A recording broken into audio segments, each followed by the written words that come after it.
Hello मंडळी, आज आपण बनवणार आहोत मठाचे आणि मुगाचे थालीपीठ। चला तर मग सांगते कसे बनवू। आलं, लसूण, मिरची, बडीशोप, ओवा, जिरे मस्त ग्राइंड करून घ्यायचे। त्यानंतर जे मठ मूग भिजवले ते पण छान ग्राइंड करून घ्यायचे।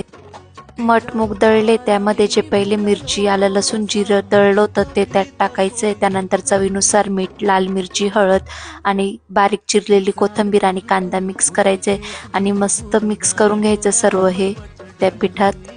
आता हे जे थालीपीठचं टेक्स्चर तयार आहे ना, याची चव कशी लागते माहिती का? जे उन्हाळ्यात आपण मठा मुगाचे वडे बनवतो ना, झाऱ्याचे वगैरे, तर अगदी तशी चव लागते। आपण त्या पिठातून कसं थोडंसं थालीपीठसाठी काढून ठेवतो किंवा भजी वगैरे तळतो, अगदी तशी चव लागते। ही माझ्या आईची रेसिपी मला इतकी आवडते की मी जेव्हा पण माहेरी जाते तेव्हा मी आईला हे बनवायलाच लावते आणि इकडं पण कधी क्रेविंग्स झाली तर बनवून खाते। तर अशा प्रकारे हे पीठ मस्त थापून घ्यायचं आहे तव्यावर आणि दोघं बाजूने खरपूस मस्त भाजून घ्यायचे, परतून घ्यायचे तेलात तुपात आणि एन्जॉय करा। कशी वाटली रेसिपी नक्कीच सांगा कमेंटमध्ये।